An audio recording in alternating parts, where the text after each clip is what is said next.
Hello लोगोफोर, दिनैनि मोनसे गोदान भिडिअनि गेजेरजों बयखौबो बरायहरलायबाय। लोगोफोर, भिडिअखौ जागायनायनिफ्राय लानानै जोबजासे नायलांगोन।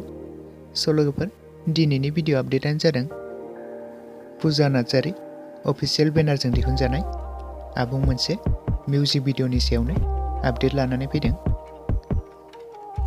लोगोफोर, बे मिउजिक भिडिअआव गुबैयै फावखौ खालामनायखौ नुनो मोनगोन बर' फिल्म सेलिब्रिटिनि मुंदांखा एक्टर सोरां आरो पुजा।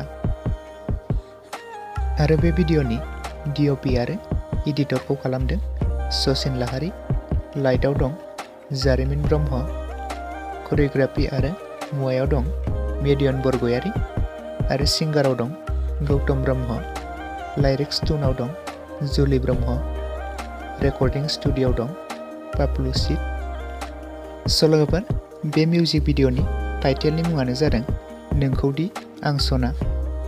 लोगोफोर, बे मिउजिक भिडिअखौ रिलिज खालामनानै होबाय। सोरबाफोर नायाखैब्ला पुजा नार्जारी अफिसियेल चेनेलाव थांनानै नायहैनो हागोन। लोगोफोर, आरोबाव मेहेरगोनां फिल्म्स बेनारजों दिहुनजानाय अफिसियेल मिउजिक भिडिअनि सायावबो आपडेट लानानै फैदों।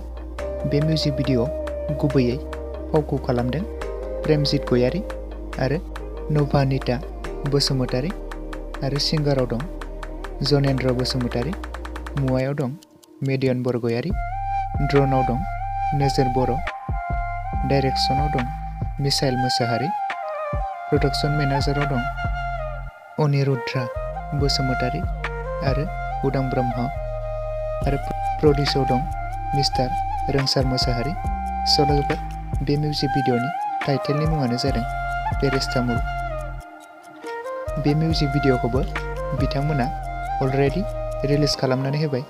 लोगोफोर, दासिमबो सोरबाफोर नायाखैब्ला मेहेरगोनां फिल्म्स चेनेलाव थांनानै नायहैनो हागोन।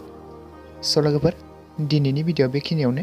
भिडिअखौ नायनानै मोजां मोनदोंब्ला लाइक, शेयार आरो साबस्क्राइब खालामना होबानो जाबाय आंनि गोदान भिडिअ नायबाय थानो थाखाय।